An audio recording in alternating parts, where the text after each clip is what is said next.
இலங்கையை பொறுத்தவரையில் கடந்த 2 ஆண்டுகளில் சிறுமிகள் கர்ப்பம் தரிக்கும் வீதம் அதிகரித்திருப்பதாக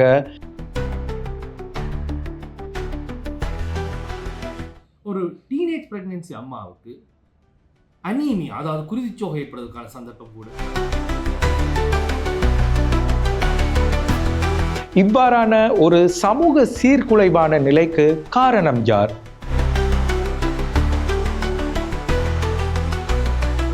இந்த டீனேஜ் பிரெக்னன்சி 11 வயசு பெண்களுக்கான கர்ப்பம் சற்று கூடியிருப்பதாக இலங்கையில்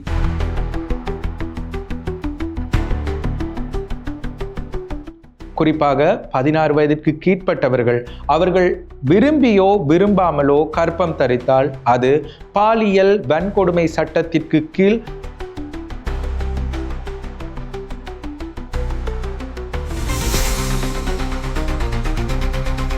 சர்வதேச மகளிர் தினம் இன்றைய தினம் கொண்டாடப்படுகிறது.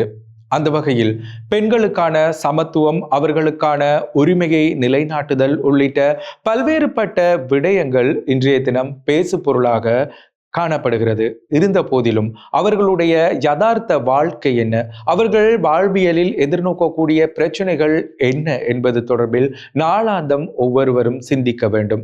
ஆகவே இன்றைய தொகுப்பில் இலங்கையில் பெண்கள் எதிர்நோக்கும், குறிப்பாக சிறார்கள் எதிர்நோக்கும் பிரச்சனைகள் தொடர்பில் ஆராய்வதற்கு நாங்கள் தயாராக இருக்கின்றோம். அந்த வகையில் நமது டிவியின் ஸ்பெஷல் ரிப்போர்ட்டிங் தொகுப்பினூடாக நாட்டில் சிறுமிகள் எதிர்நோக்கி இருக்கக்கூடிய மிக அச்சுறுத்தலான விடயம் தொடர்பில் இன்று நாங்கள் ஆராய்கின்றோம்.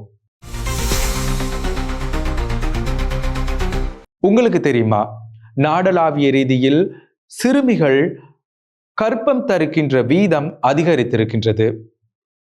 எமது நாட்டின் சட்டத்திற்கு அமைய 18 வயதிற்கு மேற்பட்டவர்கள் கர்ப்பம் தரிப்பதில் எவ்வித சட்ட சிக்கல்களும் இல்லை. இருந்த போதிலும் அது சட்ட ரீதியான விடயங்களை உட்படுத்தி அமைய வேண்டும் என தெரிவிக்கப்பட்டிருக்கின்றது. ஆனாலும் இலங்கையை பொறுத்தவரையில் கடந்த 2 ஆண்டுகளில் சிறுமிகள் கர்ப்பம் தரிக்கும் வீதம் அதிகரித்திருப்பதாக இலங்கை அதிகாரிகளை மேற்கோள் காட்டி பிபிசி தமிழ் செய்தி வெளியிட்டிருக்கின்றது. சர்வதேச ரீதியில் பேசு பொருளாக காணப்படக்கூடிய இந்த விடயம் தொடர்பில் எங்களுடைய நாட்டை சேர்ந்தவர்கள் எவ்வளவு தூரம் அக்கரிசனையுடன் செயற்படுகின்றனர் என்பது தொடர்பில் நாங்களும் ஆராய வேண்டி இருக்கின்றது. ஆகவே ஒரு ஊடகம் என்ற வகையில் இந்த விடயம் தொடர்பில் இன்றைய தினம் உங்களோடு நாங்கள் சில விடயங்களை பகிர்ந்து கொள்ள இருக்கின்றோம். அந்த வகையில் இலங்கையை பொறுத்தவரையில் 18 வயதிற்கு மேற்பட்டவர்கள் கர்ப்பம் தரிப்பதற்கோ அல்லது திருமண வாழ்வில் ஈடுபடுவதற்கோ எவ்வித சட்ட சிக்கல்களும் இல்லை. இருந்த போதிலும் 18 வயதிற்கு கீழ்ப்பட்டவர்கள் சிறார்கள் என இலங்கையின் சட்டம் கூறுகிறது. ஆகவே சிறார்கள் கர்ப்பம் தரிப்பது என்பது அவர்கள் பாலியல் ரீதியிலான வன்முறைக்கு உட்படுத்தப்படும் செயற்பாடு என இலங்கையின் சட்டக்கோவை கூறுகிறது. இருந்த போதிலும் 18 வயதுக்கு கீழ்ப்பட்டவர்கள் சிறார்கள் என கூறப்பட்ட போதிலும் 16 வயதுக்கு மேற்பட்டவர்கள் கர்ப்பம் தரிப்பதில் சிக்கல் இல்லை எனவும் அவர்கள் கூறியிருக்கின்றனர். ஆனாலும் 16 வயதுக்கு கீழ்ப்பட்டவர்கள் கர்ப்பம் தரிப்பது என்பது அவர்கள் மீதான வன்முறை செயற்பாடாகவே கருத்தில் கொள்ளப்படுகிறது. குறிப்பாக 16 வயதிற்கு கீழ்ப்பட்டவர்கள் அவர்கள் விரும்பியோ விரும்பாமலோ கர்ப்பம் தரித்தால் அது பாலியல் வன்கொடுமை சட்டத்திற்கு கீழ் தண்டனைக்குரிய குற்றம் என அறிவிக்கப்பட்டிருக்கின்றது. ஆகவே இந்த அடிப்படையில் நோக்கும் போது கடந்த 2013ஆம் ஆண்டு இலங்கையில் 16 வயதுக்கு கீழ்ப்பட்ட 163 சிறுமிகள் கர்ப்பம் தரித்திருக்கின்றனர், குழந்தை பிரசவித்திருக்கின்றனர். அதே போல 2024ஆம் ஆண்டு இந்த எண்ணிக்கை 213ஆக அதிகரித்திருக்கின்றது. நாடளாவிய ரீதியில் 213 சிறுமிகள் தாய்மாராக உருவெடுத்திருக்கின்றனர். இந்த நிலைக்கு காரணம் என்ன? அதிலும் 2024ஆம் ஆண்டு கர்ப்பம் தரித்த 213 சிறுமிகளில் ஒருவர் 10 வயதுக்குட்பட்டவர் என தரவுகள் தெரிவிக்கின்றன. இவ்வாறான ஒரு சமூக சீர்குலைவான நிலைக்கு காரணம் யார்? இதற்கு போதுமான விழிப்புணர்வு இல்லையா? அல்லது இது ஒரு சமூகத்தை நோக்கி அல்லது ஒரு எதிர்கால சந்ததியினரை நோக்கி கட்டவிழ்த்து விடப்படும் ஒரு செயற்பாடா? வன்முறை என்று கூறும்போது வெறுமனே வாய் வார்த்தைகளில் மாத்திரமோ அல்லது அவர்கள் மீதான அடக்குமுறை மாத்திரம் இங்கு கருத்தில் கொள்ளப்படுவது சிறந்ததல்ல. எதிர்காலம் நோக்கிய இன்றைய தலைமுறையினரை உரிய முறையில் வழிநடத்த வேண்டியது அனைவரினதும் ஒரு முக்கிய விடயமாக காணப்படுகிறது. ஆகவே இன்றைய ஸ்பெஷல் ரிப்போர்ட்டிங் தொகுப்பினூடாக சிறுமிகள் இவ்வாறு கர்ப்பம் தரிப்பதிலிருந்து எவ்வாறு தங்களை பாதுகாத்துக் கொள்ள முடியும் என்பது குறித்து நாங்கள் ஆராய இருக்கின்றோம். அந்த வகையில் சிறுமிகள் கர்ப்பம் தரிப்பதில் காணப்படக்கூடிய சிக்கல்கள் தொடர்பில் யாழ்ப்பாண பல்கலைக்கழகத்தின் மருத்துவ பீட சிரேஷ்ட விரிவுரையாளரும் பெண் நோயியல் மற்றும் மகப்பேற்று வைத்திய நிபுணருமான எஸ். ரகுராம் அவர்கள் தெளிவுபடுத்தியிருக்கின்றார். 11 வயது கர்ப்பம் அதாவது டீனேஜ் பிரெக்னன்சி என குறிப்பிடுவார்கள். 19 வயசுக்கு உட்பட்ட பெண்களிலே கர்ப்பமாகும் பொழுது அவர்களில் ஏற்படுகின்ற பிரச்சனைகளும் அதனாலே பின்னடிக்கு ஏற்படுகின்ற மாற்றங்களை பற்றி இன்று நாம் கலந்துரையாடுவோம். நம்ம சமீப காலமாக பேசப்படுகின்ற நிறைய விடயங்களுள் இந்த டீனேஜ் பிரெக்னன்சி 11 வயசு பெண்களுக்கான கர்ப்பம் சற்று கூடியிருப்பதாக இலங்கையில் காணப்படுகின்றது. கடந்த ஆண்டுகளுடன் ஒப்பிடும் பொழுது இந்த ஒரு பெண் நோயில் மகப்பேற்று மருத்துவ நிபுணராக இவ்வாறான பெண்களை எனது வைத்தியசாலையிலும் எனது கிளினிக்கிலும் சந்தித்து அதற்கான சிகிச்சை அளிக்கின்ற அனுபவத்திலும் இதை பற்றி சில விடயங்களை உங்களுடன் கலந்து கொள்ளலாம் என நினைக்கின்றேன். இந்த வகையிலே இந்த 11 வயது கர்ப்பமானது ஏற்படும் பொழுது அது தாயிற்கும் சேயிற்கும் இதை தாண்டி சமூகத்திற்கும் பல பாதிப்புகளை ஏற்படுத்துகிறது. முதலாவதாக பார்த்தோம்னா, தாய்க்கு ஒரு 11 வயசு பெண் சரியாக முதிர்ச்சி அடைந்து சரியாக தனது தேவைகளை அறிந்து கொள்ளாமலும் கல்வியறிவில் போதிய அளவு இல்லாமலும் இருக்கலாம். இவ்வாறான காலத்திலே ஒரு பெரிய ஒரு பொறுப்பான இந்த கர்ப்பத்தை சுமக்கும் பொழுது அவர்களுக்கு அதற்கான ஆயத்தப்படுத்தல், அதாவது அவர் உளவியல் ரீதியாகவும் உடல் ரீதியாகவும் ஆயத்தப்படுத்துகின்ற தன்மை போதாமல் இருக்கின்றது. இவ்வாறான தன்மை அவர்களது உளவியல் தாக்கத்திலும் உடலிலே ஏற்படுகின்ற தாக்கங்களையும் ஏற்படுகின்றது. உளவியல் ரீதியாக பார்ப்போமானால் அவர்களுக்கு அதற்கான ஆயத்தங்கள் காணப்படாத இடத்திலே அவர்கள் அந்த கர்ப்பத்தை தாங்குகின்ற தன்மையும் அதை கர்ப்பமடைந்து அதாவது பிள்ளை கிடைத்த பிறகு அதை வளர்க்கின்ற, அதை பராமரிக்கின்ற, பால் கொடுக்கின்ற தன்மையிலும் அவர்களுக்கு நிறைய மாற்றங்களும் பாதிப்புகளும் ஏற்படுகின்றன. அதை தாண்டி மருத்துவ ரீதியிலே ஒரு டீனேஜ் பிரெக்னன்சி அம்மாவுக்கு அனீமியா, அதாவது குருதிச்சோகை ஏற்படுவதற்கான சந்தர்ப்பம் கூட, ப்ரெஷர், பிளட் ப்ரெஷர், அதாவது உயர் குருதி அழுத்தம் ஏற்படுவதற்கான சந்தர்ப்பம் கூடுதலாக காணப்படுகிறது. டயபெட்டிக் ஏற்படுவதற்கான சந்தர்ப்பம் காணப்படுகின்றது. இவ்வாறான பிரச்சனைகளும் காணப்படுகின்றது.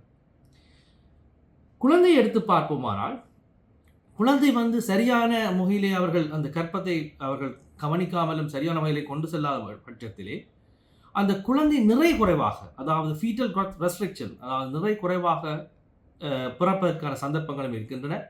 அதனைத் தொடர்ந்து அவ்வாறான குழந்தைகளுக்கான சில பிரச்சனைகளும் பின்னர் ஏற்படலாம். சமூகத்திலே ஒரு 16, 17, 18 வயசு பெண்கள் கர்ப்பமாகும் பொழுது வித்தியாசமாகவும் எல்லோரும் வரவேற்கப்படாத முறையில் தான் பார்க்கப்படும். எனவே அவர்கள் சகலவிதமான சேவைகளையும் பராமரிப்புகளையும் கேரையும் அவர்களது குடும்பத்திலிருந்தோ நண்பர்களிலிருந்தோ உறவினரிலிருந்தோ எடுத்துக்கொள்ள மாட்டார்கள்.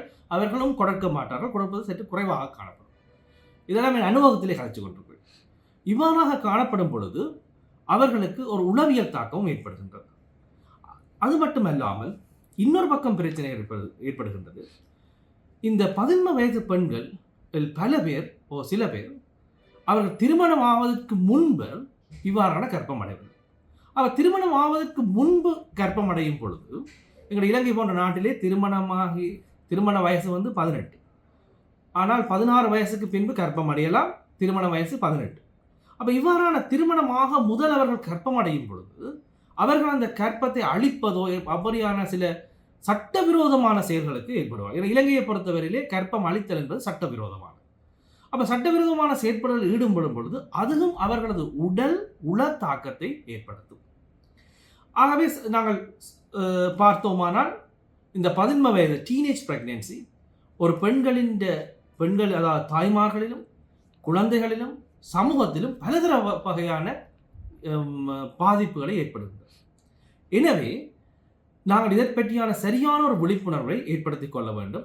இவ்வாறு பலதரப்பட்ட விடயங்களில் உடல் உள சமூக ரீதியாக சிறுமிகள் பாதிக்கப்பட்டு வரும் நிலையில் இதிலிருந்து எவ்வாறு அவர்களை மீட்டெடுப்பது, அவர்களுக்கான விழிப்புணர்வு எவ்வாறு காணப்படுதல் வேண்டும் என்பது தொடர்பிலும் வைத்திய நிபுணர் எஸ். ரகுராம் அவர்கள் தெளிவுபடுத்தியிருக்கிறார். எவ்வாறாக நாங்கள் அந்த விழிப்புணர்வுகளையும் எவ்வாறாக நாங்கள் இதை தடுத்துக் கொள்ளலாம்? ஒரு 15 வயசு பெண்கள்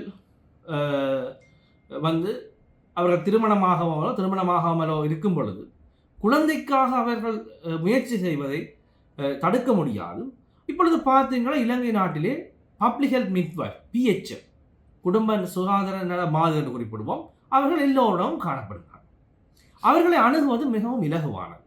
ஒவ்வொரு இடத்திலேயும் சிறிய வைத்தியசாலைகள், MOH வைத்தியசாலைகள் காணப்படுகின்றது, அல்லது பெரிய வைத்தியசாலைகளை போன்ற பெண் நோயல் மகப்பேற்று வைத்திய நிபுணர்களும் தாராளமாக இலங்கையிலே காணப்படுகின்றனர். அவர்கள் இவ்வாறான ஒரு பிரெக்னன்சி, அதாவது குழந்தை பேரை யோசிக்கும் பொழுது அவற்றை சரியான முறையிலே திட்டமிடல் வேண்டும். மற்றது, ஒரு 15 வயசு பெண்ணால் கர்ப்பம் அடைந்து விட்டார் என்று சொன்னால் அவற்றை அழிக்கவோ சட்டவிரோதமான செயற்பாடுகள் ஈடுபடக்கூடாது. இலங்கை நாட்டிலே அந்த மேட்டர்னல் மோர்டாலிட்டி, அதாவது தாய் சேயோடு இருக்கும் பொழுது இறக்கின்ற பிரச்சனைகளில் இந்த அபோஷன், அதாவது கலைப்பு சிதைவு செய்கின்றதும் இன்னமும் ஒரு இடத்திலே இருக்கின்றது, 4ஆம் 5ஆம் இடத்திலே இருக்கின்றது. இது சட்டவிரோதமானது, கிருமிகள் பாதிப்பு ஏற்படலாம். இவ்வாறான நிலைமைகளால் இதை செய்ய வேண்டாம். இவ்வாறாக ஏற்படும் பொழுது நீங்கள் அண்மையில் உள்ள ஒரு பெண்ணோயல் மகப்பேற்று நிபுணர் என்ற வைத்தியசாலைக்கு, அரசாங்க வைத்தியசாலைக்கு செல்லும் பொழுது அங்கே சகல விதமான கேர், அதாவது சேவைகளும் வழங்கப்படும். மிகவும் காத்திரமான முறையிலும் கான்ஃபிடென்ஷியலாக அந்தரங்கத்தன்மை பேணப்பட்டும் அவ்வாறான கேர் எல்லா இடங்களிலும் இலங்கையிலே வழங்கப்படும். சரியான முறையிலே அவர்கள் அதை பெற்றுக்கொள்ளலாம். சரியான முறையிலே மிகவும் அவதானிப்பாக அவர்களை கவனித்து நாங்கள் பிள்ளை பேட்டை பெற்றுக்கொள்ள முடியும். இதுவும் மிக முக்கியமானது. எவ்வாறு நாங்கள் வைத்தியசாலைக்கு செல்வது, அங்கே என்ன சொல்லுவார்கள் என்ற சந்தேகங்கள், பயங்கள் மக்கள் மத்தியில் காணப்படுது. அவ்வாறாக இல்லை. உதாரணமாக எனது கிளினிக்கை பார்த்தீங்கன்னா, ஒரு கிளினிக்கில் கட்டாயம் ஒரு 3 டீனேஜ் பிரெக்னன்சியாவது புதுசாக வருவார்கள். ஸோ அவர்களுக்கான சகல விதமான தேவைகளும் நாங்கள் செய்து அவர்கள் இறுதியாக நல்ல சுகப்பிரவேசத்துடன் செல்வார்கள். ஆனால் மற்ற நோமலான அம்மாக்களை விட இவர்களை மிகவும் அவதானமாக பார்க்க வேண்டும். எனவே இறுதியாக இலங்கை போன்ற வளர்ச்சியடைந்து வரும் நாடுகளிலே மிகவும் முக்கியமான ஒரு விடயமாக ஏற்படுகின்ற இந்த 15 வயது கர்ப்பம், அதாவது டீனேஜ் பிரெக்னன்சி என்பது தாய், சேய் மற்றும் சமூகத்திலே உடல் உளவியல் பாதிப்புகளை ஏற்படுத்துவதன் காரணமாக இவற்றை நாங்கள் முன்கூட்டியே நன்றாக அறிந்திருந்து அவர்களை தடுக்க வேண்டும். அவ்வாறு தடுப்பதற்கான சரியான முறைகளை கையாள வேண்டும். அல்லது அது தவறும் பட்சத்தில் அவர் கர்ப்பமாகும் பொழுது மிகவும் அவதானமாகவும் பொறுப்புடனும் அதற்கான சேவைகளை வழங்கி மிகவும் அவதானமாக அவர்களது சுயநலத்தை பேண வேண்டும்.